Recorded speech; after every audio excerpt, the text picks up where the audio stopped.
베드로 전서 7번째 시간으로 여러분과 함께 하려고 합니다. 마음의 갑옷을 입어라 라고 하는 제목으로 함께 하려고 하는데요. 베드로는 성도의 삶에 참 많은 관심을 갖고 있습니다. 그리스도인이 어떻게 살아갈 것인가? 이것이 베드로만의 관심일까라고 묻는다면 전 그렇지 않다고 생각해요. 우리가 천국에 들어갈 수 있는 그런 예수 그리스도의 복음의 자격을 갖췄음에도 불구하고 우리를 이 땅에 살게 하시는 하나님의 기대도 그 안에 분명히 담겨 있지 않을까. 우리 한 사람 한 사람을 이 땅의 삶을 살아가게 하시면서 우리에게 시선을 떼지 않으시고 관심을 가지시며 우리가 이 땅의 삶을 세상과 함께 흐트러뜨리며 사는 것이 아니라 세상의 빛으로 소금으로 살아가길 원하는 하나님의 기대하심이 오늘 우리의 성도의 삶으로 나타나는 것이 아닐까 하는 생각이 듭니다. 그래서 저는 베드로의 관심같이 또 하나님의 관심같이 우리 주영의 모든 성도들이 그럼에도 불구하고 이 땅의 삶을 잘 살아가는 모습, 늘 우리를 변명할 만한 일들은 얼마든지 있거든요. 내가 왜 그렇지 못했는가를 변명할 만한 일들은 하다못해 코로나19 때문에 그래요. 제가 신앙생활 제대로 하고 싶었고 삶에서도 복된 영향력을 끼치고 싶었는데 코로나 때문에 그래요. 이렇게도 말할 수 있거든요. 근데 그렇게 핑계하는 인생이 아니라 잘 살아가고 승리함을 통해서 하나님께 큰 기쁨을 드리는 우리 모든 주양의 성도들이 되었으면 좋겠습니다. 그런데 거듭 이야기하지만요, 이렇게 멋지게 사는 게 쉬운 인생은 아니에요.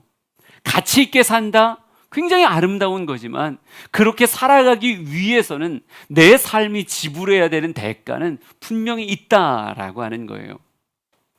도쿄 올림픽이 개최되었습니다. 7월 23일부터 8월 8일까지 여러분도 요즘 관심 가지고 방송 3사를 통해서 중계되어지는 그런 올림픽 이야기들, 또 우리 국가대표 선수들이 얼마나 열심히 땀을 흘리며 하나하나의 종목들에 매진하고 있는지를 여러분 보고 계실 텐데요.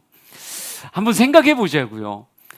그렇게 많은 선수들이 그곳에 모여서 나름의 선한 경쟁을 하고 있는 거죠. 근데 그들이 가슴에 태극마크를 달았을 때 그 태극마크를 달기까지 과연 편안한 삶을 살았을까요? 절대 그렇지 않았을 것 같아요. 그들의 삶이 쉬웠을까라고 묻는다면 절대 쉽지 않았을 거다. 첫 번째 금메달의 소식을 양궁 혼합 복식에서 우리에게 전해줬죠. 그런데 여러분 아십니까? 그 코리아 파이팅 하고 외치던 그 남자 선수 있잖아요. 그 선수가 고작 17살이더라고요. 양궁 대표팀 막내인데 그렇게 패기 있게 얼마나 활도 잘 쏘든지 상대방이 10점 쏘면 가슴이 떨릴 만도 한데 하나 떨지 않고 역전승을 이뤄내는 모습을 보면서 마음속으로 얼마나 정말 멋진 친구다 이런 생각했는지 몰라요. 근데 17살이라고 이야기하면 우리가 생각하기엔 그냥 고등학생 아니에요? 고등학생이면 나름 사춘기 진하게 겪을 만한 그런 시대 아닐까요? 유혹이 얼마나 많고 같이 놀고 싶은 일들도 되게 많고 어른이 흉내내고 싶은 그런 모습들도 되게 많고 분명히 그럴 나이인데 저렇게 듬직하게 태극마크를 달고 그곳에서 활시위를 당길 수 있는 이런 모습을 위해서 과연 초등학교 때 어떻게 지냈을까? 중학생 시절을 어떻게 보냈을까? 고등학교 시절을 어떻게 보냈을까? 그런 생각들. 여러분, 그 유혹이 많은 젊은 나이에 철저하게 식단 조절하며 또 훈련으로 일상을 채워가는 그런 삶을 살지 않았을까? 다큐 3일이라고 하는 그런 프로그램이 있더라고요. 한때 태능 선수촌을 3일 동안 이렇게 취재하며 만들었던 다큐가 있었더라고요. 근데 그 모습을 이렇게 단편으로 쭉 보면서 거기에 이런 표현이 있더라고요. 가족들이 선수들 훈련받는 곳에 찾아왔던 거예요. 그러면서 내 아들이 내 딸이 어떤 훈련 과정을 거치는가를 하루를 통해서 본 거죠. 근데 보고 났더니 가족들이 불쌍해가지고 자기 아들 자기 딸이 그렇게 몸에 버거운 훈련을 받는다는 게 너무 불쌍해가지고 어쩜 좋아 막 안타까워하더라고요. 근데 선수들이 근데 그런 훈련을 그냥 일상으로 살아가는 거예요. 가족들이 왔다고 그날만 특별히 심한 훈련을 한 게 아니라 보통 사람들은 상상도 못할 그 훈련량을 아침 일찍부터 저녁 늦게까지 정말 땀으로 샤워를 하는 그 엄청난 훈련량을 그들은 매일 그렇게 감당을 하고 있었던 거죠. 여러분, 그런 젊은 나이에 나라를 대표하고 또 그런 큰 무대에서 시합을 하는 삶을 살아간다? 그건 쉬운 삶이 아니라 자신과 싸우고 육체와 싸우는, 또 때로는 심한 고난과 싸우는 그런 한 걸음 한 걸음이었다라고 하는 거죠. 사진 하나 보여드릴까요? 우리나라의 메달리스트 사진이에요. 얼굴이 익숙한 사람도 있고 익숙하지 않은 사람도 있을 거예요. 다양한 종목에서 메달을 걸었던 그런 사람들의 모습인데 이들뿐 아니겠지요.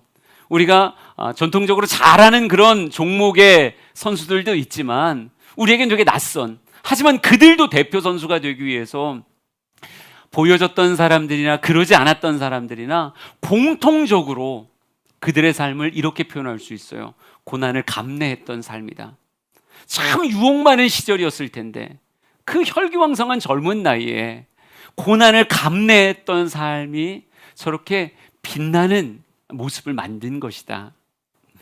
오늘 이렇게 쭉 듣다 보니까 무슨 설교하겠구나, 이미 다 감이 오신 듯한 그런 표정이에요. 설교 그만할까요? 그래도 왠지 아쉬우니까 조금 더 이어가 보도록 할게요. 하나님 나라의 국가대표인 우리들도 역시 마찬가지겠죠. 고난 없는 그리스도인다운 삶이 있을까요? 나 고난 싫어라고 몸서리치며 도망다니는데 하나님 나라의 대표 선수같이 이 땅의 삶을 살아갈 수 있을까? 좀 불가능하다고 생각합니다. 베드로전서 4장 12절 13절을 여러분에게 소개할게요. 우리 같이 읽어봅시다. 시작. 사랑하는 자들아, 너희를 연단하려고 오는 불시험을 이상한 일 당하는 것 같이 이상히 여기지 말고 오히려 너희가 그리스도의 고난에 참여하는 것으로 즐거워하라. 이는 그의 영광을 나타내실 때 너희로 즐거워하고 기뻐하게 하려 함이라. 아멘. 왠지 베드로에게 그런 일이 있었을 것 같아요. 베드로의 제자 중에 한 사람이 와서 베드로에게 이렇게 불평을 토로하는 거죠. 난 제대로 해보려고 하는데, 그리스도인답게 살려고 하는데 왜 이렇게 불시험이 오는지 모르겠어요. 너무 이상하지 않아요? 난 열심히 제대로 살려고 하는 건데 너무 힘들어요. 왜 하나님 나 안 도와주시는 거죠? 왜 제 삶이 이런 거죠? 막 토해놓은 것 같은. 베드로가 그런 어린 제자에게 웃음을 지으면서 이렇게 말한 것 같더라고요. 사랑하는 자야, 너를 연단하려고 오는 불시험이야. 이걸 이상하게 여기면 안 돼. 이상한 일 당하는 것 같이 그렇게 여기지 말고 오히려 그리스도의 고난에 참여하는 것으로, 내가 바르게 살기 위해서 고난받는 게 그리스도의 고난에 참여하는 것으로 생각하고 즐거워할 수 있었으면 좋겠다. 이것이 주님 앞에 섰을 때 너희의 삶을 즐겁고 기쁘게 만들어줄 거야. 베드로가 왠지 옅은 미소와 함께 불평에 가득한 난 바르게 해보려고 했는데 너무 힘들어요 라고 말하는 그런 제자에게 나를 다독이면서 이렇게 말해주는 것이 아닐까. 여러분, 고난이라고 하는 것을 그저 이상하게 여긴다면 그리스도인답게 살 수 없어요. 왜냐하면 예수님도 그러셨거든요. 예수님의 삶이 고난을 피해 다닐 때 과연 온전한 삶을 살 수 있었을까? 아니, 그렇지 않아요. 예수 그리스도의 그 모습, 우리의 참된 본이라고 묵상할 수 있는 그분도요, 육체의 고난을 채워가며 공생의 삶을 사셨더라고요. 베드로전서 4장 1절에 이렇게 말합니다. 그리스도께서 이미 육체의 고난을 받으셨으니 너희도 같은 마음으로 갑옷을 삼으라, 이렇게 말해요. 여러분, 예수님은 한 번도 구부러지는 인생을 사신 적이 없다고요. 유혹은 당했지만 유혹에 넘어가지 않으셨고요. 성령 충만함의 성령의 세례와 함께 공생에 정말 사명을 위한 삶이요, 부르심에 합한 삶을 한 걸음 한 걸음 사셨던 것이 예수 그리스도의 삶이었어요. 그러면 똑바로 살았던 예수님의 삶엔 고난이 없었는가? 여러분, 베드로도 보았지만요, 수많은 제자들이 예수님 곁을 따라가면서 예수님이 바른 삶을 살았지만 그 육체에 고난이 채워지는 것을 목격했어요. 여러분, 이상하게 살았던 게 아니에요. 유혹에 넘어졌던 게 아니라 바르게 살고 있음에도 불구하고 그의 인생에 쌓여지는 육체의 고난이 있더라 하는 거죠. 여러분, 고난 앞에 예수님은 이상하게 여기지 않으셨어요. 내 삶이 왜 이런지 몰라. 제자들에게 불평을 토로하지 않으셨다고요. 예수님은 그런 고난이 채워지는 삶이 그게 바른 삶에 너무 당연하게 생겨지는 일이다라고 수용하셨던 것 같아요. 마태복음 13장의 말씀을 한번 좀 보여드릴게요. 24절부터 말씀을 보면 예수께서 비유를 들어서 이야기합니다. 천국은 좋은 씨를 제 밭에 뿌린 사람 같다. 여러분, 밭에다가 엉뚱한 씨를 뿌렸던 게 아니에요. 좋은 씨를 뿌렸던 거예요. 그런데 종들이 주인에게 씩씩거리면서 나와서 이렇게 말합니다. 주여, 밭에 좋은 씨를 뿌리지 아니하였습니까? 그런데 이 가라지가 웬 말입니까? 여러분, 종들이 주인에게 이렇게 말하더라고요. 아니, 우리는 좋은 것만 뿌렸는데 여기에 이렇게 가라지가 났습니다. 아니, 가라지가 생기는 게 웬일입니까? 아니, 이런 거 안 했는데, 이런 씨 뿌린 적이 없는데 내 인생에 가라지가 솟았어요. 가라지를 사진으로 직접 보니까요, 뭐 밀이나 가라지나 거의 비슷하게 생겼더라고요. 그래서 되게 흡사하긴 하지만 여러분, 어떤 농부도 가라지 씨를 뿌리는 경우는 없거든요. 그러니까 종들은 씩씩거리면서 이거 우린 가라지 뿌린 적이 없는데 가라지가 밭에서 나와요. 그랬더니 주인이 뭐라고 말하는지 아세요? 이렇게 말합니다. 원수가 이렇게 하였구나. 우리가 잠자고 있을 때 원수가 이렇게 하였구나. 여러분, 종들은 너무 이상한 이야기인데 주인에게는요, 그럴 수 있는 이야기더라고요. 가라지가 내 인생의 밭에서 솟아나는 거, 그럴 수 있구나. 그럴 수 있구나. 원수가 하는 일이 그거니까. 원수가 그렇게 가라지를 뿌리지 않은 밭에서 가라지를 나게도 할 수 있구나. 고난을 좋아하는 사람이 누가 있겠어요? 저도 싫어요. 우리 성도들이 고난당하는 것도 싫어요. 여러분 힘들면 제가 힘들어요. 그러니까 난 모든 사람이 고난이 없이 신앙생활을 했으면 좋겠어요. 그런데 제가 20년 신앙생활하고 목회하면서 여러분의 인생을 바라보니까요, 여러분의 인생에 고난이라고 하는 가라지가 나지 않은 적이 없더라고요. 여러분, 우리가 알아야 됩니다. 예수님의 삶에도 육체의 고난이 있었듯이 한 번도 비뚤어지지 아니하고 바른 걸음으로 걸었던 예수님의 삶에도 고난이 있었듯이 우리의 인생의 밭에도요, 얼마든지 고난이라고 하는 가라지가 자랄 수 있다. 원수가 그런 짓을 한다. 오늘 성경을 통해서요, 두 가지의 고난을 만날 수 있을 것 같아요. 고난이라고 하는 가라지가 도대체 어느 때의 고난이라고 하는 가라지가 우리의 삶에 솟아날까? 우리 성경을 통해서 한번 볼까요? 베드로전서 4장 3절 4절을 한번 읽어보겠습니다. 시작. 너희가 음란과 정욕과 술 취함과 방탕과 향락과 무법한 우상 숭배를 하여 이방인의 뜻을 따라 행한 것은 지나간 때로 족하도다. 이러므로 너희가 그들과 함께 그런 극한 방탕에 다름질하지 아니하는 것을 그들이 이상히 여겨 비방하나. 아멘. 여러분, 죄를 지으면서 살아간다라고 하는 것이 늘 죄에 대한 그 쾌락에 몰입해서 죄를 지을까요? 이런 경우가 우선 되게 많긴 해요. 음란, 정욕, 술 취함, 방탕, 향락, 무법한 우상숭배라고 하는 단어들에 대해서 어떤 이는 그것에 강렬한 끌림을 가지고 그 안에 들어가는 그런 사람도 있습니다. 당연히 음란 앞에 막 심장이 벌렁거려서 막 쫓아가려고 하는 사람들이 있죠. 술 취함이나 방탕이나 향락이나 다 그렇다고요. 그러면 죄를 그렇게 지은 모든 사람들은 다 죄에 대한 강렬한 소원 때문에 그런 일을 행하는 건가? 여러분, 그러지 않을 수 있어요. 어떤 이들은요, 고난을 피하고자 그 자리에 함께하는 자가 있다고요. 그러니까 이런 거예요. 음란의 자리인데 난 그거 별로 좋지 않아요. 그럼에도 불구하고 그 자리에 함께하지 않으면 이상한 비방을 받는 거예요. 이상한 손가락질을 받는 거예요. 일부 예배 때 실패했던 예화긴 한데요, 고스톱을 친다고 하자고요. 나는 뭐 고스톱 할 줄도 모르고 돈 뭐 잃을 것 같기도 하고 그래서 옆에서 그냥 가만 앉아 있었죠. 근데 두세 명이서 이렇게 자기네들끼리 하면 되는데 옆에 앉아있는 나한테 이렇게 얘기하는 거예요. 아, 들어오라고. 나 잘 모르는데요. 그려줄 테니까 들어와. 광이라도 팔어, 광이라도. 너 왜 거기서 혼자 우리 기분 안 좋게 왜 거기서 그러고 있는 거야? 같이 어울려야지. 여러분, 그냥 자기네들끼리 하면 되는데 이상하게 비방하는 사람이 있다니까요. 이상하게 내가 무슨 분위기를 깨요? 하나도 안 깼구만.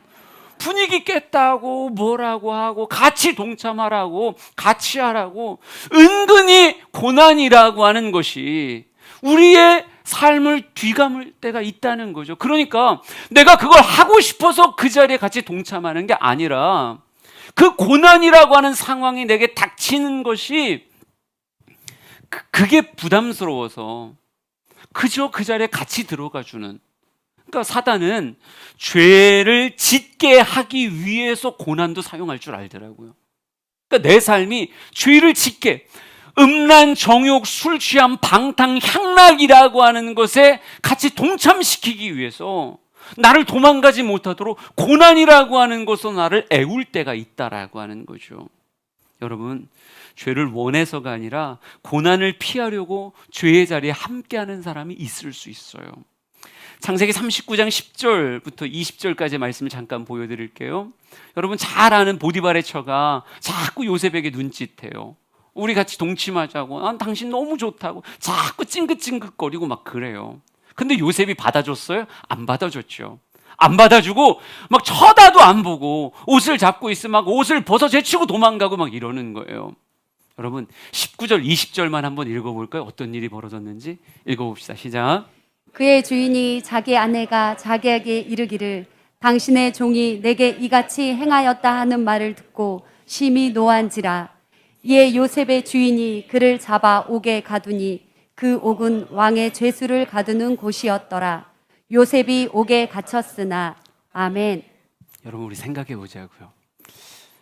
이럴 줄 몰랐을까요? 나 정말 요셉에게 물어보고 싶어요. 당신이 보디발의 처해 그 안주인의 유혹을 당신이 도망갔을 때 당신의 삶에 이런 일이 벌어질 거라는 걸 정말 몰랐는가? 저 왠지 요셉이 아니요 알고 있었어요 라고 말할 것 같더라고요. 요셉이 섬기는 보디발의 처가 어떤 성품의 사람이라는 걸 요셉이 왜 모르겠어요. 내가 이걸 거절하면 이 사람이 어떤 말을 지어낼 것이다 라고 하는 걸 요셉이 오랫동안 그를 곁에서 섬겼는데 우리 주인의 성품이 어떻다는 걸 요셉이 왜 모르겠어요. 또 보디발의 처가 보디발에게 막 이렇게 이야기하면 보디발이 그냥 귀찮으니까 옥에 갖다 집어넣어 그럼 이렇게 말할 거라는 걸 진짜 요셉이 몰랐을까요? 성경 묵상할 때 요셉이 그러더라고요. 나 알고 있었다고. 나 지금 이 손길 거절하면 감옥 갈 수 있다는 거 나 알고 있었다고. 여러분, 죄를 벗어난다라고 하는 것이 때로는요 고난의 길을 거쳐야 죄의 그 유혹을 벗어날 수 있는 그런 일들이 있다니까요. 제가 인생의 경험이 별로 없어서 하는 얘기가 늘 똑같긴 한데 여러분 제가 군대에서 잊지 못하는 한 사람이 있어요. 제가 이등병 시절에 제가 화기소대 출신이거든요. 우리 분대원들이 이제 소각장에 가서 쓰레기를 정리하고 거기 이제 청소하고 뭐 이러는 거였어요. 그래서 4-5명의 고참들과 함께 쭉 가서 소각장 가서 막 작업을 하고 있었죠. 근데 아직도 잊혀지지 않는 게 포반장이라고 젊은 중사가 하나 있었어요. 그러니까 저는 그때 뭐 21살이나 뭐 이렇게 됐을 테고 그 사람 나이 많아봐야 지금 생각하면 25, 26 뭐 이 정도 됐겠죠. 근데 포반장이라고는 중사가 여러분 혹시 주유소 습격 사건이라고 아세요? 이런 것 좀 봐주셔야 제가 설교를 할 수가 있어요. 너무 성경만 보시지 말고 가끔은 그런 걸 좀 보셔야 돼요. 거기에 유호성이라고 하는 배우가 하면서 이런 대사가 나와요. 대가리 박어 이런 대사가 나와요. 이게 지금 극동방송에 나갈 수 있을지 잘 모르겠는데 하여간 대가리 박어 이거 하는 게 있다니까요. 근데 이 친구가 그걸 봤는지 소각장에서 거기 다 쓰레기 있고 정리하고 이러는 곳인데 쓰레기 태우고 소각장에서 저한테 그러더라고요. 제가 들어가자마자 전 뭐 신학생이라고 이야기했었고 새벽 예배도 열심히 다녔었고요. 이등병 때부터 그 늘 푸른 교회, 군인 교회였거든요. 거기서 찬양 인도하며 뭐 하여간 슈퍼맨 같이 날아다니고 있었던 시절이었거든요. 그러니까 포반장이 그러는 거예요.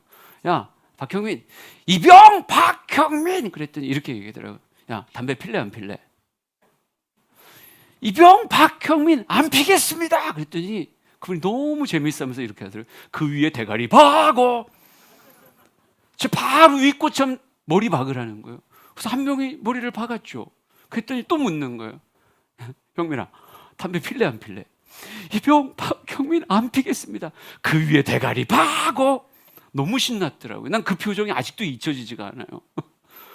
위에 고참들이 한 명 한 명 머리를 땅에다 박고 이렇게 역중절을 하고 있을 때 여러분 제 마음이 어땠을 것 같으세요? 저 진짜 죽을 것 같았어요. 고참들이 웃으면서 그렇게 머리를 땅에다 박고 있었을까요? 그냥 뭐라 저놈 새끼 그냥 뭐라 죽여버리겠다 뭐라. 여러분 저 머리 받고 빌었어요. 그 보반장한테 왜 그러시냐고 살려달라고. 누가 너보고 머리 박으래? 아니요. 예, 여러분 신학생답게 살려고 하는 게 모두가 그냥 다 박수 쳐주는 게 아니더라고요. 아, 난 그러고 싶지 않아요 라고 얘기해도 그것을 좋아하는 사람들이 있다니까요. 그렇게 조종하려고 하는 사람이 있다니까요. 그렇게 비방하며 우리를 이방인의 행실로 끌어당기려고 하는 묘한 충동을 가진 사람이 있다니까요. 여러분의 회사에서 나 교회 집사입니다. 교회 권사입니다. 저는 성찬식에만 술을 먹습니다. 평상시 먹지 않습니다. 라고 얘기했음에도 불구하고 어떻게 한 잔 먹이는 게 자기의 뭐 굉장히 자기의 지위를 자랑하는 것 같고 자기가 존중받는 것 같이 이상하게 생각하며 우리를 하여간 넘어뜨리려고 그렇게 노력하는 이상한 가라지 같은 그런 일들이 벌어진다라고 하는 것이요. 여러분, 근데 그 고난을 수용할 줄 모르면 왜 이렇게 가라지가 자꾸 뻗는 거예요? 이거 앞에 수용할 줄 모르면 어떻게 될까요? 그냥 에이 나 안 해 이러는 일이 벌어질 수 있다는 것이요. 여러분 아셔야 돼요. 죄와 싸울 때 고난이라고 하는 것을 지불해야 통과할 수 있는 일들이 생각보다 많다니까요. 여러분 반대로도 얘기해 보자고요. 베드로전서 4장 8절에서 10절을 한번 읽어보겠습니다. 같이 읽습니다. 시작. 무엇보다도 뜨겁게 서로 사랑할지니 사랑은 허다한 죄를 덮느니라. 서로 대접하기를 원망 없이 하고 각각 은사를 받은 대로 하나님의 여러 가지 은혜를 맡은 선한 청지기 같이 서로 봉사하라. 아멘. 본문이 예쁘죠. 무엇보다도 뜨겁게 서로 사랑할지니 사랑은 허다한 죄를 덮는다. 서로 대접하기를 원망 없이 하고 각각 은사를 받은 대로 하나님의 여러 가지 은혜를 맡은 선한 청지기같이 서로 봉사하라. 그럼 본문이 얼마나 이렇게 예쁠 수 있냐고요. 그러면 이런 아름다운 본문 앞에 모든 사람의 마음이 다 은혜로 환해질까요? 이렇게 비유를 하면 될 것 같아요. 예쁜 꽃 한 송이가 있어요. 꽃잎 하나 상하지 않았어요. 향기가 또 얼마나 진한지. 이런 예쁜 꽃이 한 송이 이렇게 피어 있는 거 보면 여러분 어떻게 하세요? 코를 가까이 대고 냄새를 맡기도 하고 향기가 너무 좋다. 너무 예쁘다. 핸드폰 꺼내서 사진을 찍어서 목장 단톡방에 올리면서 오늘 이 꽃처럼 행복하세요. 뭐 이렇게 하는 거잖아요. 너무 좋고 예쁜 걸 보면 우리는 마음에 감동하기가 좋고 이걸 사람들한테 알려주고 싶은 이런 마음이 있잖아요. 우린 그렇게 사진 찍고 지나가는 건데 여러분 아세요? 그렇게 예쁜 꽃을 바라보고 어떤 사람은요 꽃잎을 다 뜯어요. 그냥 그러는 거예요. 그 예쁜 꽃을 보고 꽃잎을 다 뜯고 꽃대를 꺾어버린다니까요. 예쁜 게 아닌 게 아닌데 예쁜데 그걸 희한하게 그게 싫은 거예요. 그래서 그걸 다 뜯어버린다니까요. 꽃대를 꺾어버린다니까요. 세상은요 이상한 사람들이 있어요. 진짜라니까요. 선을 행하는데 선을 선으로 받아주면 얼마나 아름답겠어요. 근데 이렇게 서로 봉사하고 선한 청지기 같이 서로를 섬겨주고 대접하는 이런 아름다운 행동을 바라보면서도 누군가는 박수를 치면서 진짜 멋있다고 이렇게 감동을 받는 반면에 어떤 사람은 희한한 눈초리로 바라보면서 꼭 자기만 잘난 척한다고, 자기만 막 그런다고, 희한한 인생으로 우리에게 다가오는 사람들이 있다라고 하는 거예요. 사도행전 16장을 보여드릴게요. 18절부터 23절까지. 여러분, 바울이 귀신 들린 한 여종을 고치는 그런 장면이었어요. 그런데 이 여종을 고쳐줬는데 어떤 일이 벌어지나 보세요. 19절부터 23절까지를 한번 여러분 읽어보실래요? 시작. 요종의 주인들은 자기 수익의 소망이 끊어진 것을 보고 바울과 실라를 붙잡아 장터로 관리들에게 끌어갔다가 무리가 일제히 일어나 고발하니 상관들이 옷을 찢어 벗기고 매로 치라 하여 많이 친 후에 옥에 가두고 간수에게 명하여 든든히 지키라 하니. 아멘. 이 본문이 약간 낯설었었어요. 귀신 들려서 점치며 인생을 귀신에 사로잡혀 살아가는 한 여종이 있다고요. 그럼 여러분 불쌍해요, 안 불쌍해요? 엄청 불쌍하죠. 근데 그 여종을 위해서 사도 바울은 예수 그리스도의 이름 앞에 그 귀신이 떠나간다는 걸 알고 있었어요. 그런데 그 귀신 들린 여종이 계속 바울의 곁에서 막 소리 지르는데 그걸 몇 날을 참더라고요. 쉽게 안 고쳐줘요. 안 고쳐줘요. 그러다가 성경 18절에 이렇게 말합니다. 이같이 여러 날을 하는지라 바울이 심히 괴로워하여 돌이켜 그 귀신에게 이르되 예수 그리스도의 이름으로 내가 명하노니 그에게서 나오라, 이렇게 얘기해요. 근데 오늘 이 본문을 잘못 해석하면 바울이 뭐가 되냐면요, 그 불의한 청지기 뭐 이런 비슷한 모습이 돼요. 솔직히 그에게 선을 베풀길 원하지 않는데 하도 귀찮게 하니까 그냥 어쩔 수 없이 떡덩이를 내주는 것 같이, 그렇게 해준 것 같이 본문이 보여진다고요. 장경동 목사님이 늘 이런 표현 자주 쓰더라고요. 성경의 수많은 장면들 앞에 자기가 어젯밤에 신방을 갔었다는 거예요. 가서 물어봤었다고. 그래서 저도 가만히 신방을 가봤어요. 빌립보 감옥에서 고생하고 계시는 바울과 실라에게 신방을 가서 도대체 왜 빨리 안 해줬냐고, 몇 날 동안 왜 심히 괴로워하며 주저하셨냐고 그랬더니 바울이 그러더라고요. 그럴 줄 알았다고. 이렇게 엄청 두들겨 맞을 거 알았다고. 이렇게 감옥에 가서 이렇게 심하게 고통받을 거 내가 알았다고. 여러분, 바울은 한두 번 사역해 본 사람이 아니에요. 그러니까 사역하다 보면 때로는요, 시작과 함께 끝이 보여요. 그러니까 한 여종의 귀신을 쫓아내준다, 이게 되게 그 영혼에겐 좋은 일인데 이게 자기에게 화로 돌아올 것이다 라고 하는 걸 바울이 진짜 몰랐을까요? 여러분, 성경은요, 여종의 주인들이 그 수익이 끊어진 것을 보고 무엇했냐면요, 일제히 일어나 고발했더니 상관들이 옷을 찢어벗기고 매로 매우 치라, 많이 친 후에 옥에 가두었다, 이렇게 써 있어요. 그러니까 바울도 사역의 경험상 내가 이 귀신 들려서 점치는 이 여인을 고쳐주면 나에게 이런 고통과 아픔이 돌아올 수 있다라고 하는 걸 알고 있는 거예요. 선이 꼭 아름다운 결실로 맺어지는 게 아니라 분명히 선을 행했음에도 불구하고 고난이 내게 올 때가 있다니까요.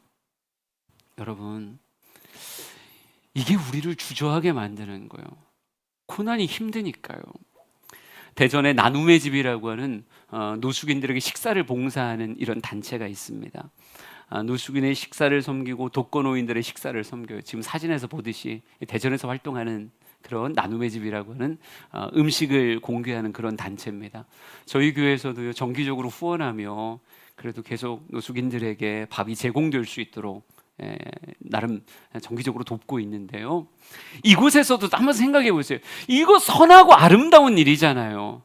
이런 사역을 한 교회가 주도적으로, 또 한 목사님이 주도적으로 한다는 건 얼마나 박수받아 마땅한 일입니까? 그러면 모든 사람이 이런 사역에 대해서 기뻐할까요? 희한한 건 좋은 일인데도요, 그 지역 주민 사람들이 엄청 싫어해요. 계속 노숙자들 몰려들고 밥 달라고 그래 쌓고 뭐 그냥 냄새나는 사람들 온다고 주변의 이웃들이 얼마나 싫어하는지. 그걸 꼭 그렇게 해야 되냐고. 옆에서 막 뭐라고 하죠. 그러면 밥을 늘 공개받는 노숙인들은 감사하는 마음이 있을까요? 어느 순간 너무 당연해진 사람들 가운데 우리 무시하는 거냐고, 반찬이 이게 뭐냐고 소리 지르는 사람이 있고, 아직도 덜 깬 술김에 막 와서 행패 부리고 소리 지르고 욕하고 이러는 사람들이 있어요. 여러분, 누군가는 선한 일에 박수를 치고 감동을 받지만요, 누군가는 선한 일인데도 고난으로 화답하려고 하는 사람들이 있다고요. 여러분이 잘 하려고 하는데 늘 좋은 열매로 다가오는가? 남편 식사하셨어요? 이게 늘 좋은 화답으로 내 끼니를 걱정해 주는구나, 이렇게 돌아오는 거예요? 제가 설교 중에 들었던 예화인데 분명히 꾸며낸 예화예요. 그러니까 여러분 상처받지 말고 들으세요. 한 65세 되는 할아버지가 병원에 가셨어요. 왜냐하면 아내가 후라이팬으로 때려가지고 머리가 터져서 병원에 간 거예요. 가서 아니 내가 밥 달라고 그랬는데 밥 달라고 했는데 후라이팬으로 나 때려갖고 여기가 머리가 터졌다. 그래갖고 나 너무 아프다. 그러면서 이제 터졌으니까 의사가 이거 꼬매주고 있을 거잖아요. 그러니까 막 꼬매주고 있는데 이런 얘기를 막 하니까 옆에 이미 치료가 끝났던 한 분이 이분을 보고 맞을 짓 했네 그러더래요. 75세 된 할아버지가 맞을 짓 했네, 맞을 짓 했어. 아니 밥을 달라고 얘기하면 그건 맞아야지. 근데 그분은 이미 다 꼬맸거든요. 그래서 어르신은 그걸 왜 계시냐고 그랬더니 난 그냥 너무 할머니가 늦게 들어오길래 어디 갔다 오냐고 어디 갔다 오냐고 물어봤다가 접시가 날라왔다는 거예요.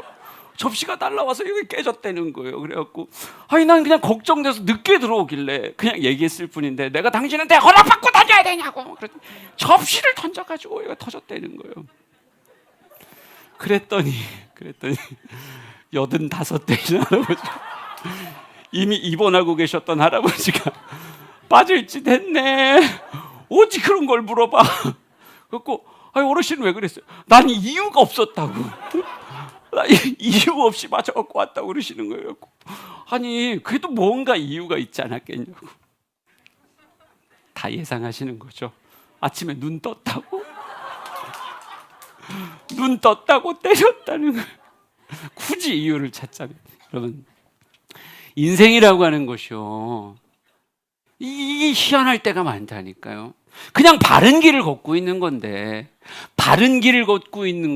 원하는 열매가 맺히는 게 아니라 이상한 열매가 맺힐 수 있다는 거죠. 근데 이것 때문에 마음에 상처를 입는다고 생각해 보자고. 난 선하게 하려고 한 건데 그게 마음에 상처로 돌아와요. 난 남편한테 선하게 하려고 한 건데 남편이 막 이렇게 얘기하면 그거에 상처를 확 받아버려가지고 내 잘해주나 봐라.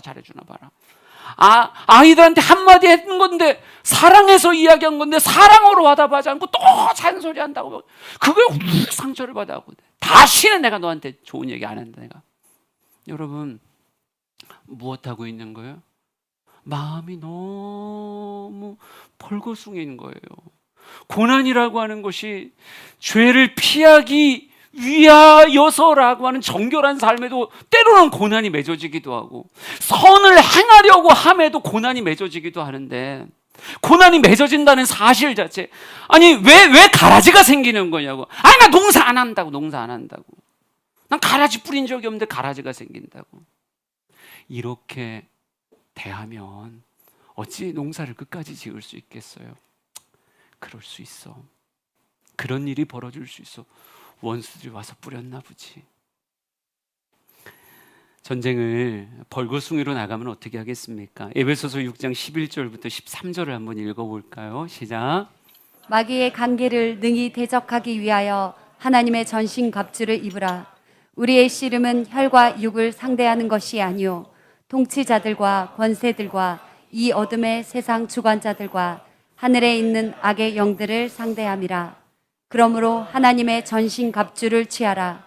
이는 악한 날에 너희가 능히 대적하고 모든 일을 행한 후에 서기 위함이라. 아멘. 주님께서 이렇게 말씀하시잖아요. 너희의 삶에 악한 영과의 싸움이 있으니 그냥 가지 마라.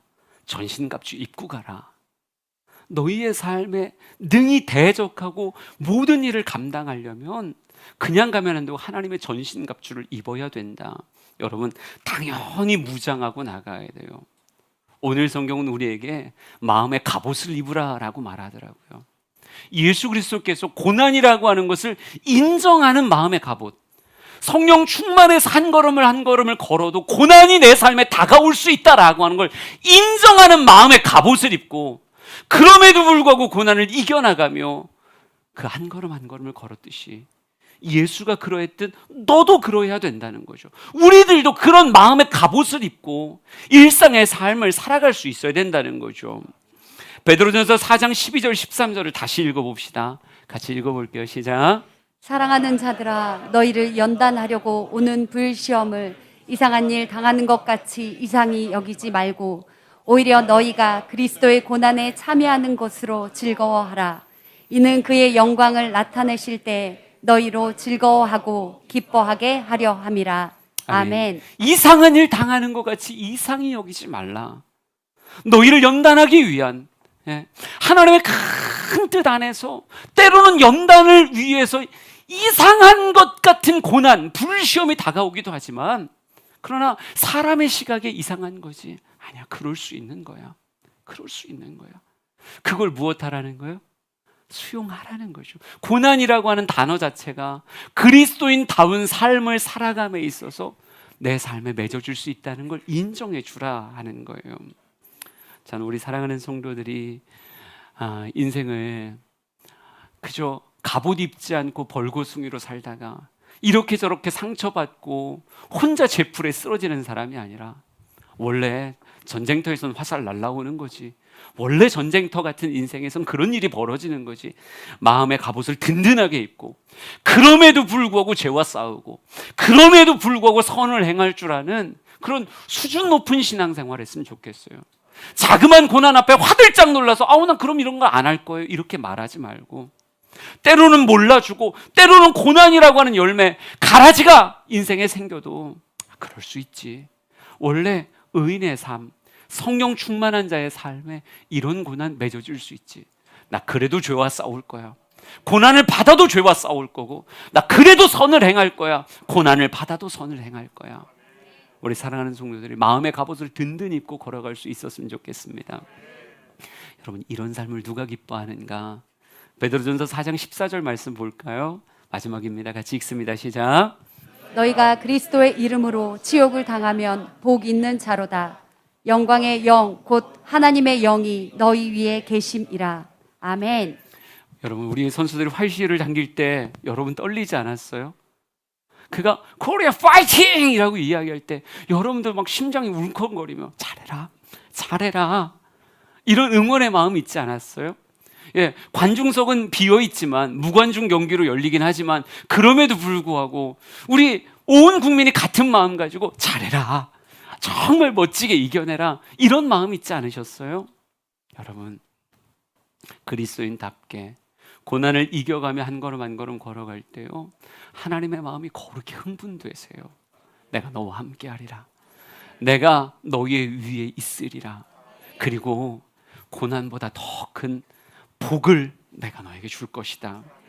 우리 사랑하는 성도들이 하나님의 임재와 하나님의 복을 누리는 그런 모습 되었으면 좋겠습니다. 고난에 지지 않았던 요셉을 하나님이 얼마나 존귀하게 사용하셨습니까? 가치 있는 인생 그냥 내버려 두지 않았어요. 세상은 그를 옥에 가두려고 했지만 하나님은 그를 다시 꺼내 가장 찬란한 빛으로 삼으셨다라고 하는 거죠. 여러분의 인생을 향해서도 동일할 거예요. 고난 있음에도 불구하고 그걸 마음의 갑옷으로 단단히 방비하며 고난을 이겨나가며 그리스도인의 걸음을 걸어가는 여러분을 하나님 너무 아름답게 보실 거고요.